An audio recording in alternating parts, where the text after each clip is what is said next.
오늘 수yok 책방 함께 살펴볼 책은 존 스토트 목사님의 기독교의 기본 진리라는 책입니다. 그리스도인 함 해보자 라는 제목으로 함께 지혜의 말씀 나누겠습니다. 존 스토트 목사님 너무나 유명한 분이죠. 영국 출신의 아마 우리나라에서 가장 유명한 목사님일 겁니다.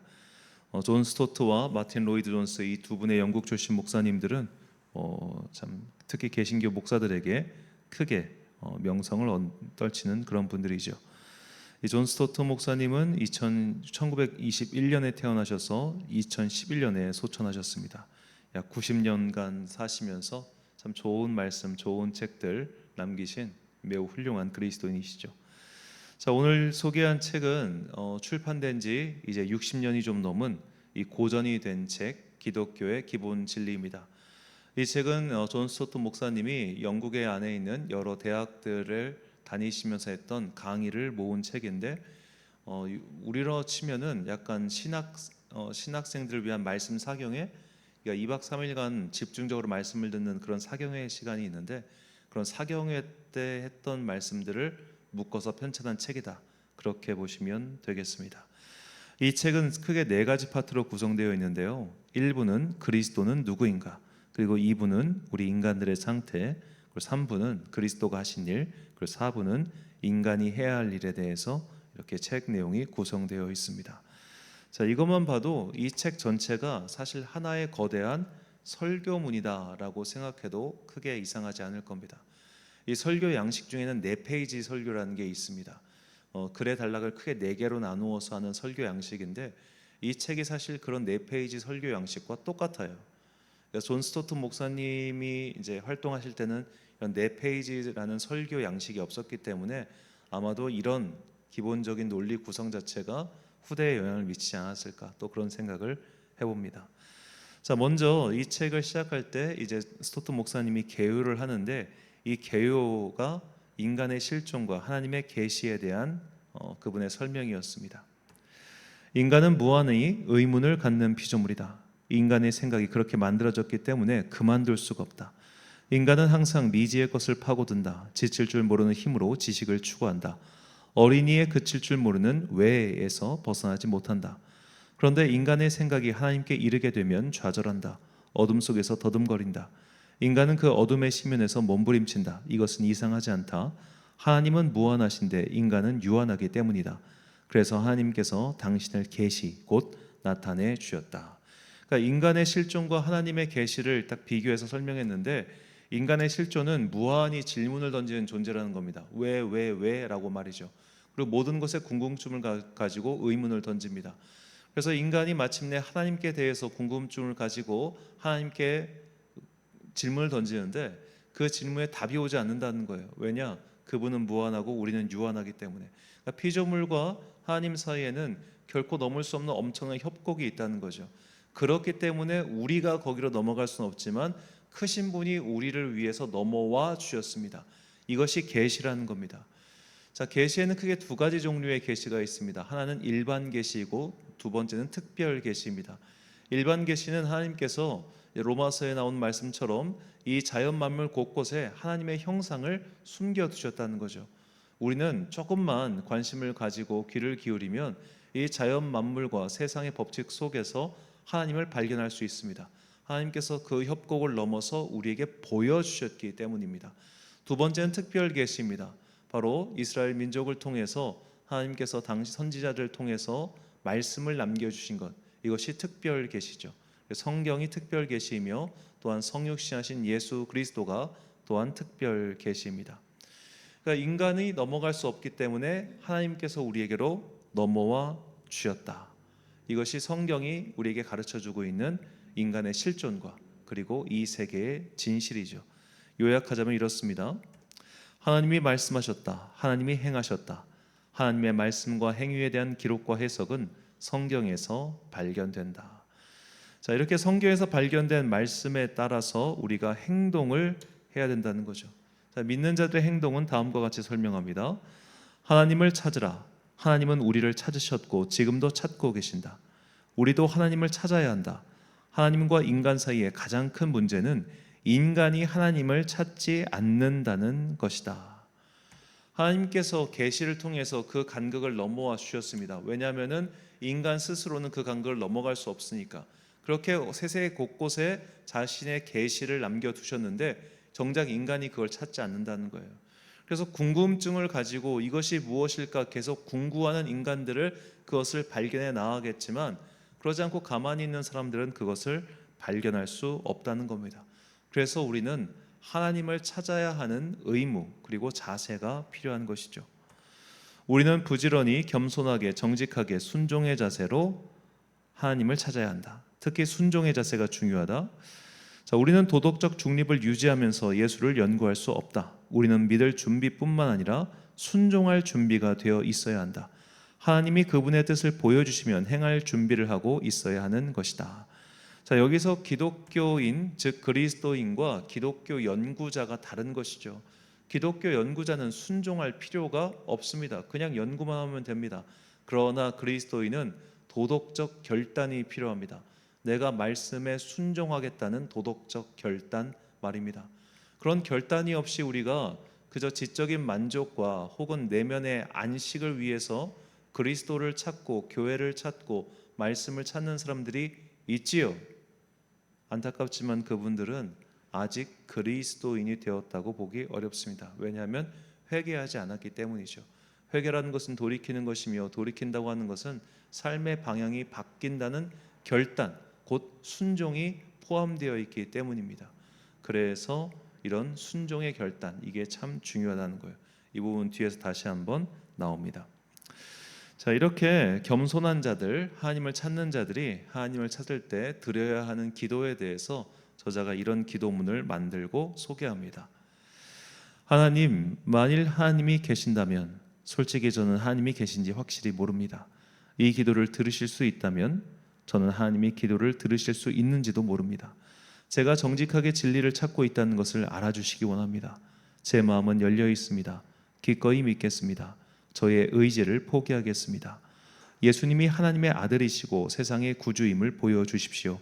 제 마음에 확실한 것을 주시면 예수님을 구주로 영접하고 주님으로 따르겠습니다. 아멘.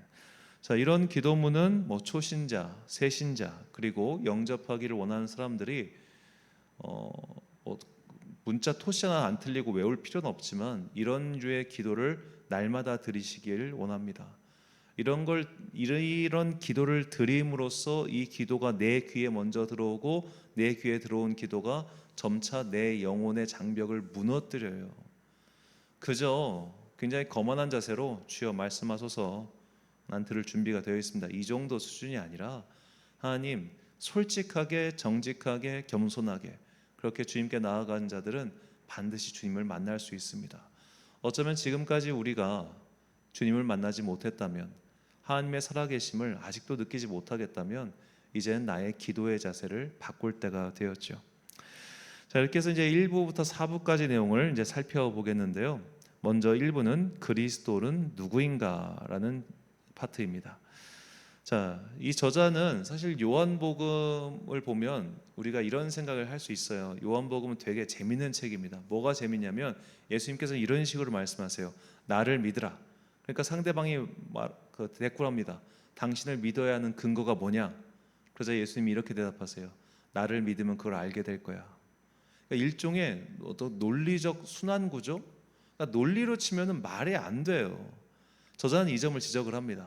그러면서 이것을 자기 중심적 사고라고 표현을 해요. 일종의 역설이죠. 예수님의 이 자기중심적 가르침의 가장 뚜렷한 특징은 바로 그분이 다른 사람에게는 겸손을 강력하게 권고하셨다는 것이다. 그는 제자들의 자아 추구를 꾸짖으셨으며 그들의 높아지고자 하는 욕심에 염증을 느끼셨다. 예수님은 자신과 하나님을 긴밀하게 동일시하셨기 때문에 자기에 대한 인간의 태도와 하나님에 대한 인간의 태도를 동일하게 여겼던 것이다. 자, 따라서 예수님을 아는 것은 하나님을 아는 것이고 예수님을 본 것은 하나님을 본 것이며 예수님을 믿는 것은 하나님을 믿는 것이며 예수님을 영접하는 것은 하나님을 영접하는 것이며 예수님을 미워하는 것은 하나님을 미워하는 것이고 예수님을 공경하는 것은 하나님을 공경하는 것이다. 자, 여기서 인용된 성경 말씀을 보면은 딱 마가복음만 제외하고 전부 요한복음이죠. 그러니까 다른 복음서에 이런 내용이 없다 그런 것이 아니라 요한복음이 유독 이것을 굉장히 강조한다는 겁니다. 예수님의 자기 중심성 말이죠. 예수님께서 이렇게 자기 중심성을 확고하게 말씀하실 수 있었던 이유는 그가 바로 하나님의 아들이시며 그가 바로 성육신하신 그리스도이시기 때문이죠. 그렇기 때문에 성육신하신 예수님의 첫 번째 사역이 실패했다.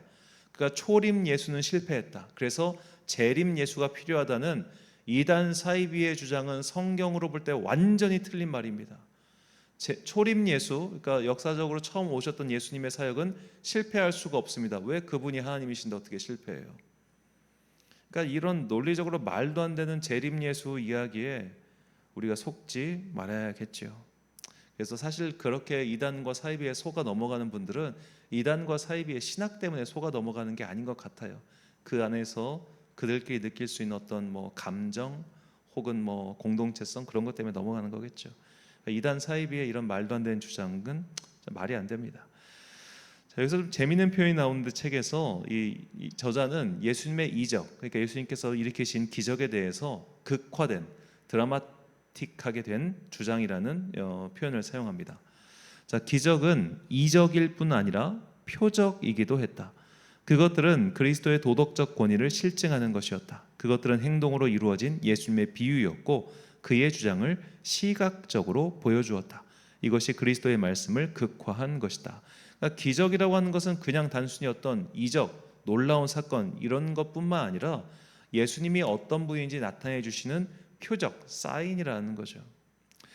예수님의 자기 중심적 사고, 그분의 생각이 너무나 특별한 것은 소위 위대한 성인들의 사고 또는 경험과는 완전히 다르기 때문입니다. 예수님께서는 정신병자들이 주장하듯이 아까 이단 사이비 교주들이 주장하듯이 그런 식으로 내가 하나님의 아들이다라고 말씀하신 게 아니에요. 왜 그러냐? 그리스도인은 하나님과 가까워질수록 자신의 죄를 더욱 잘 알게 된다. 성도는 그리스도의 형상을 닮아갈수록 자신이 그리스도와 너무도 떨어져 있음을 깨닫는다.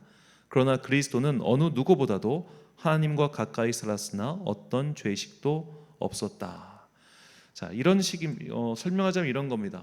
우리가 하나님과 가까워지면 가까워질수록 우리는 내가 하나님과 가까이 할 수 없는 존재라는 것을 깨달아요. 그래서 정말로 성도로서 한 명의 그리스도인으로서 정말 성화된 삶을 사는 사람들의 특징은 겸손할 수밖에 없습니다. 그분들은 자신감에 찬 막 발언을 쏟아내는 사람들이 아니라 항상 조심하고 신중한 사람이 될 수밖에 없어요. 왜냐? 그분은 크시고 나는 미약하기 때문이에요. 그래서 그런 분들의 설교는 함부로 남 정죄하지 않아요. 함부로 남에 대해서 이야기하지 않아요. 강한 확신을 가지고 있대.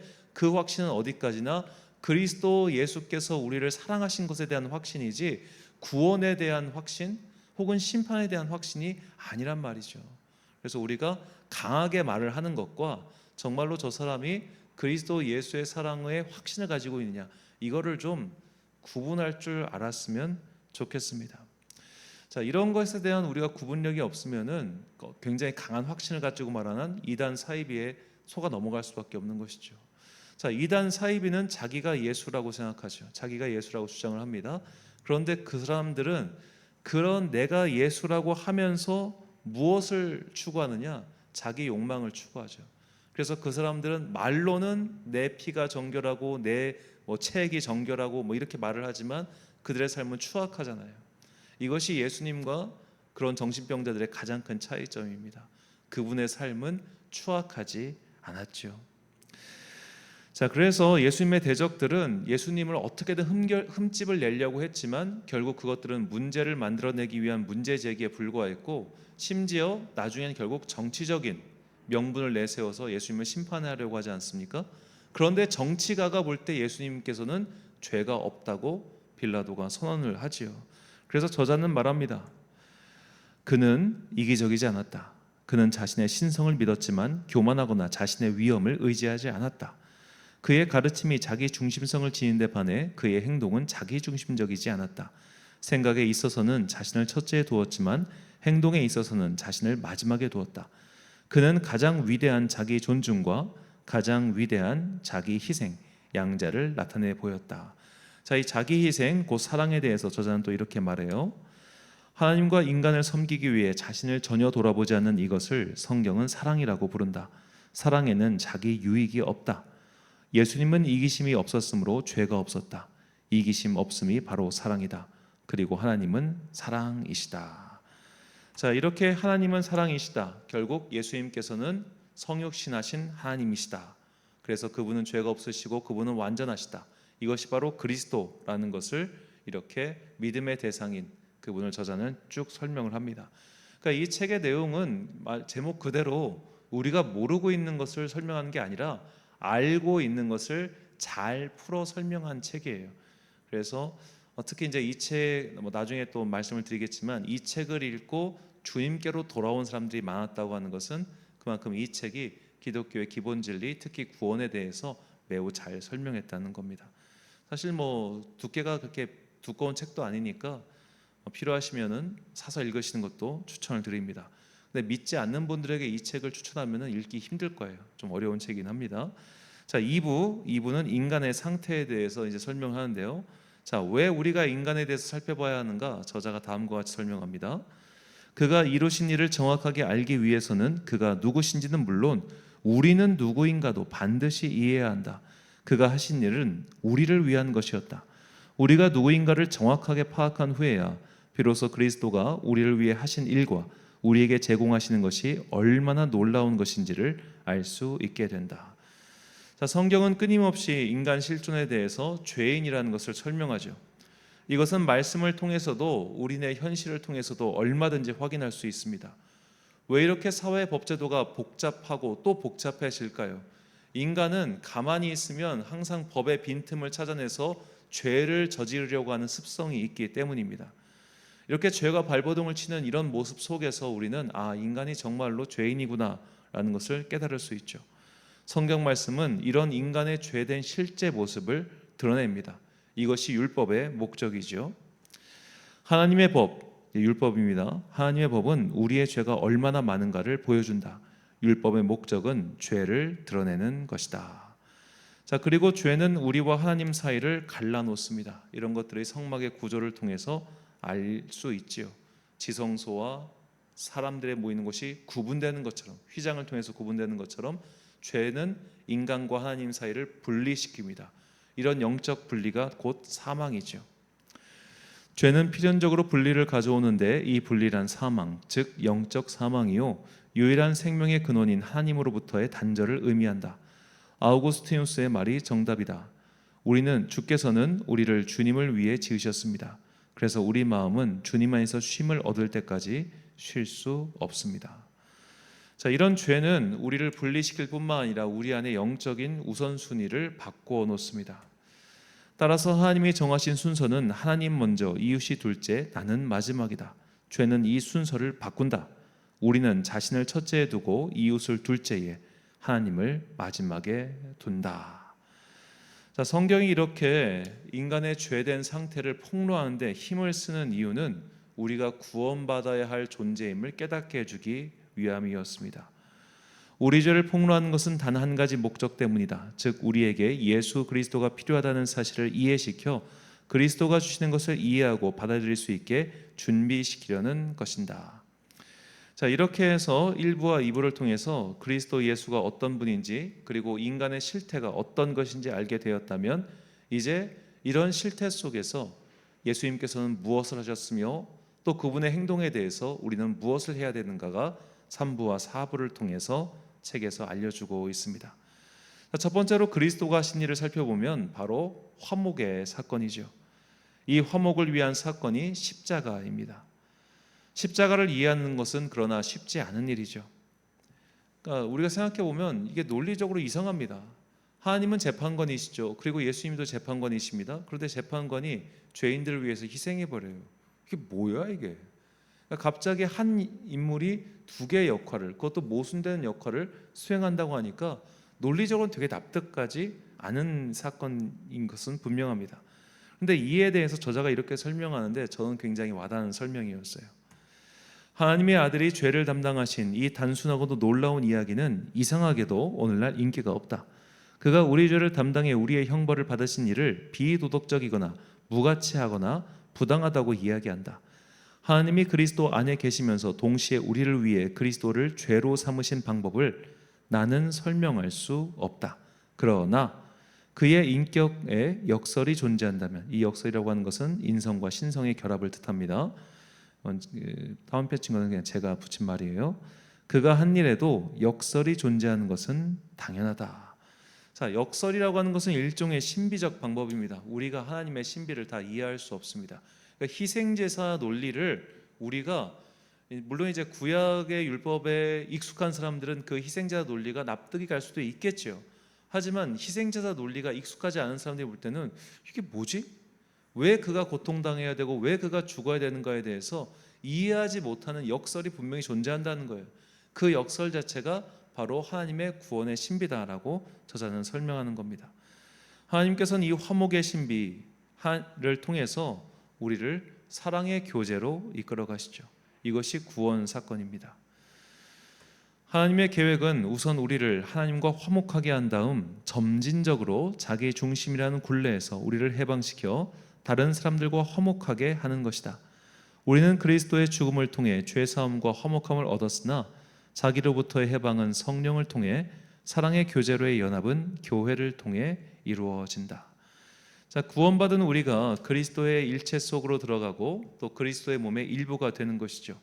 그리고 그리스도의 몸이라고 천명된 공동체, 곧 사람들의 모임인 교회 속으로 들어가게 되는 겁니다. 자, 물론 교회는 완벽하지 않습니다. 교회 안에서도 온갖 사고가 일어나죠. 그러나 그런 사고가 일어난다고 해서 교회가 필요 없다고 말할 수는 없는 겁니다. 왜냐하면 인간 개개인도 다 부족하고 죄로 인해 고생하고 갈등하고 있기 때문이죠.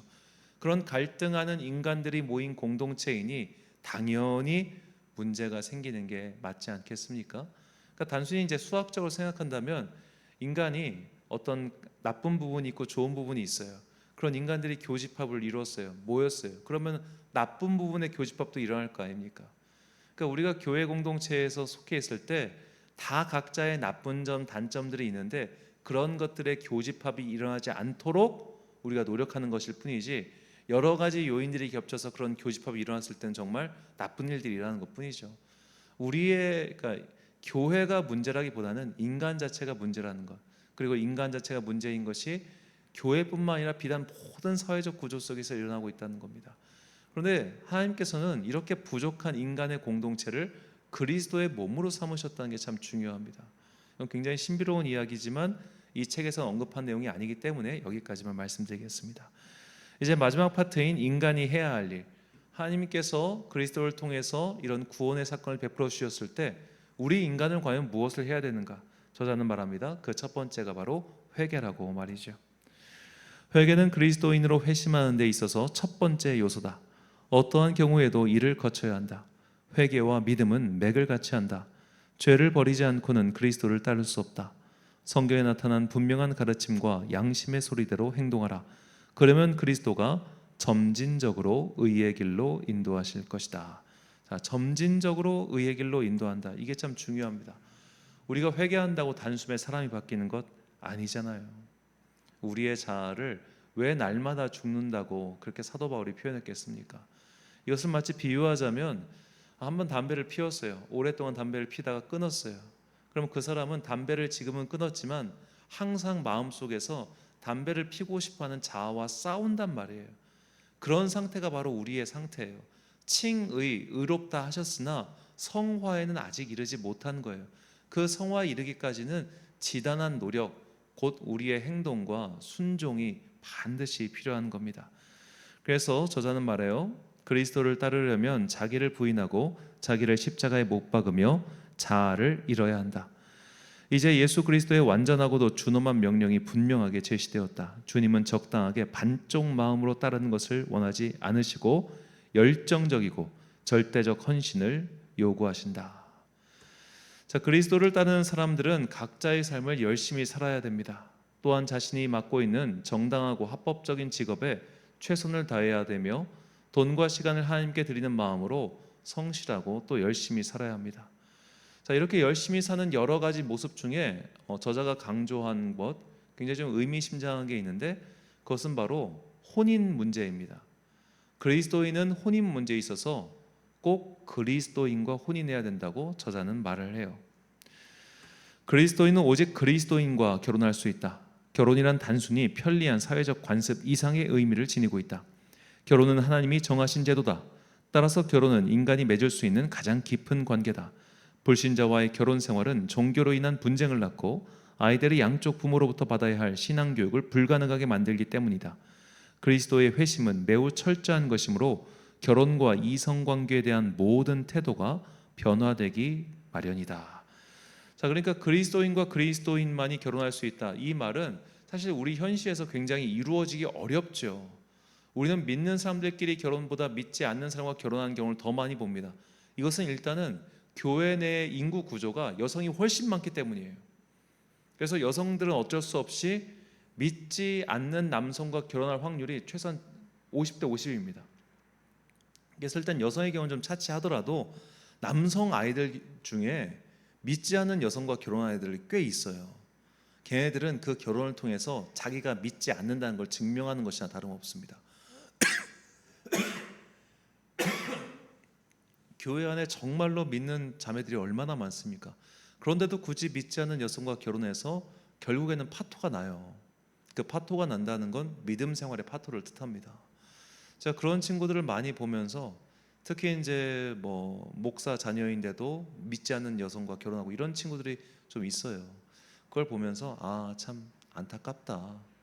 물론 뭐 남의 인생에 대해서 제가 다 알고 있는 것도 아니고 함부로 이야기할 수는 없지만 적어도 이러한 원칙을 참 지키기 어렵다는 것, 또 지키기 어려운 사람들이 결국에는 여러 문제를 낳는다는 것 생각해 볼 때 이 저자의 경고는 무려 60년 전 했던 말이지만 지금 우리에게도 꼭 필요한 경고가 아닌가 그런 생각이 듭니다.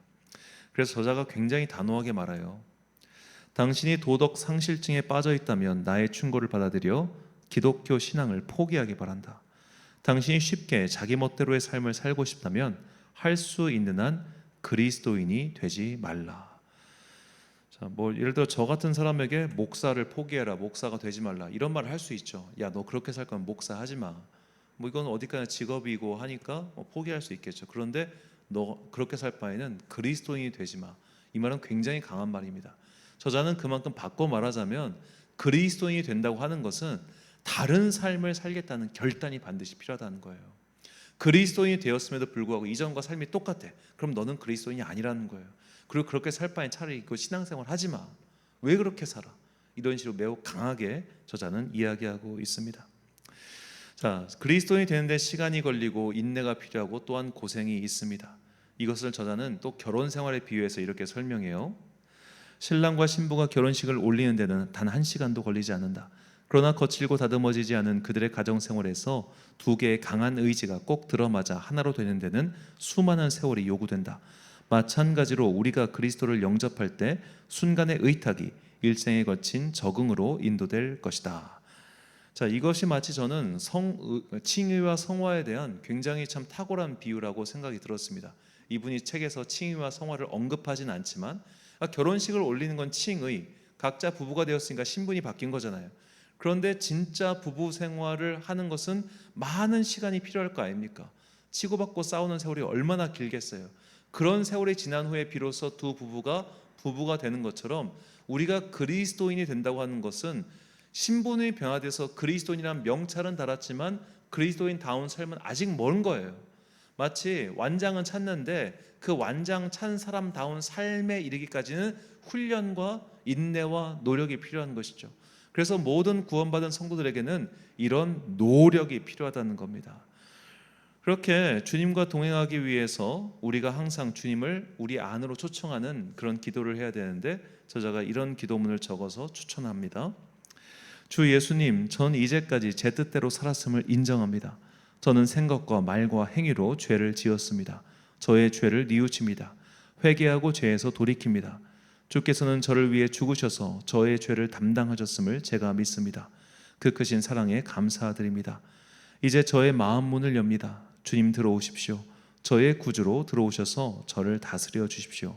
저는 평생 주께서 주신 힘으로 섬기겠습니다. 아멘. 자, 저자는 이제 마지막으로 책을 총 정리하면서 이런 그리스도인이 영적 성장, 곧 칭의에서 성화로 이르기 위해서 세 가지를 하라고 당부를 합니다. 자, 먼저 하나님께 대한 의무를 성실히 이행해야 됩니다. 이 의무를 이행하는 방법은 성경 읽기와 기도하기와 그리고 실천하기입니다. 그리고 교회에 대한 의무 또한 있습니다. 저자는 이거 분명히 얘기합니다. 지역 교회에 소속되어 예배와 교제와 증거에 힘쓰라. 그래서 증거라고 하는 것은 전도 생활을 뜻해요. 자, 자기가 부득불 이사 등을 해서 교회를 선택해야 될 때는 목사는 성경의 권위에 충분히 굴복해 성경에 담긴 메시지를 설명하려고 애쓰며 그것을 실생활에 적용시키고 있는가를 볼 것이고, 두 번째로 교회 회중은 그리스도를 사랑할 뿐 아니라 서로서로와 세상 사람들을 사랑하는 신자의 교제를 하고 있는가, 이 두 가지를 보면서 교회를 선택하라고 하는데, 이거는 지금 우리 여러 가나안 교회 성도들한테도 꼭 필요한 말씀이 아닌가 싶습니다. 마지막으로 그 성도들은 세상에 대한 의무를 지고 있는데 그 의무는 바로 전도와 사랑이라는 거죠. 자, 이처럼 오늘 책에 대한 내용이 사실 아까 우리가 읽었던 모든 성경 그 이사야 55장 오늘 본문 말씀 속에 다 들어 있습니다. 내용을 요약해 보면 6절은 우리가 주님을 찾을 것을 요구하고 있고, 7절은 우리가 회개할 것을 요구하고 있으며, 11절은 우리가 하나님의 뜻을 따라 살 것을 요구하고 있는 것이죠. 그러므로 우리는 이제 열심히 찾고 또한 겸손하게 주님을 만나고 또 그분의 명령에 순종해서 살면 되는 겁니다. 그러니까 기독교의 기본 진리는 되게 간단해요. 그런데 이걸 왜 못 받아들이느냐? 내 욕심이, 내 욕망이, 내 죄성이 그걸 막고 있을 뿐이에요. 그러니까 누구나 다 겸손하게 기도하며 회개하는 마음으로 주님 저를 변화시켜 주십시오. 저는 아직도 변하지 못하고 있습니다. 주님 저를 만나 주십시오. 그런 솔직하고 진솔한 마음으로 기도하면 누구에게나 다 이 문이 열려 있는 거예요. 근데 아무나 다 이거를 못하기 때문에 아무나 못 들어가는 것뿐입니다. 진리는 쉽습니다. 진리는 단순합니다. 그리고 그 단순한 진리가 우리를 지금도 부르고 있습니다. 이제 내가 거기에 응답하고 찾으면 그만인 것이죠. 그래서 예수님께서는 우리에게 이렇게 말씀하십니다. 마태복음 7장 7절과 8절 말씀. 구하라 그리하면 너희에게 주실 것이요, 찾으라 그리하면 찾아낼 것이요, 문을 두드리라 그리하면 너희에게 열릴 것이니 구하는 이마다 받을 것이요, 찾는 이는 찾아낼 것이요, 두드리는 이에게는 열릴 것이니라. 아멘. 사랑하는 천안광성교회 성도 여러분, 그리고 이 예배를 함께 드리고 계신 귀한 주님의 자녀 여러분, 기독교의 기본 진리는 굉장히 단순합니다. 하나님께서 세상을 창조하셨고 우리를 죄에서 구원하시고자 성육신하여 오셨습니다. 그분이 바로 예수 그리스도입니다. 우리는 죄인이지만 십자가의 은혜로 하나님과 관계가 회복되었습니다. 그러므로 이제 돌이키고 회개하고 그분의 말씀에 따라 살면 됩니다. 의지는 있을지라도 충돌은 남아 있습니다. 마치 담배를 끊는 사람이 평생 동안 담배 유혹과 싸우는 것과 똑같지요. 그래서 우리는 날마다 자신의 욕심, 욕망, 죄성과 싸우는 겁니다. 우리는 의인으로 신분이 회복되었지만 단숨에 성화되지 못했습니다. 시간과 인내와 노력과 순종이 필요한 이유가 바로 여기에 있습니다. 우리가 이미 알고 있는 이 기독교의 진리를 되새기고 다시 한번 믿음의 노력을 시작하는 그런 여러분과 제가 되시길 예수님의 이름으로 축원합니다. 기도하겠습니다. 사랑과 내가 풍성하신 아버지 하나님, 우리의 신분이 어떠한 것인지 그리고 앞으로 우리가 무엇을 해야 되는지 다시 한번 깨닫게 해주시니 감사합니다. 이제 주님의 사랑에 부르심에 순종하여 도덕적 결단을 내리고 나의 삶을 변화시켜 나갈 수 있도록 주님 우리를 도와주옵소서. 겸손한 자와 함께 하시는 주님, 자신만만하게 나는 다 할 수 있다, 다 하고 있다, 혹은 나에겐 이런 것이 필요 없다, 그런 건방진 생각과 행동은 이제 다 버리고 그저 순종하며 그저 따를 수 있는 그런 낮은 마음을 우리에게 은혜 가운데 허락하여 주옵소서. 성령님께서 우리의 삶을 진리의 길로 인도하시기를 간절히 소망하오며 이 모든 말씀 우리 구주 예수 그리스도의 이름으로 기도드립니다. 아멘.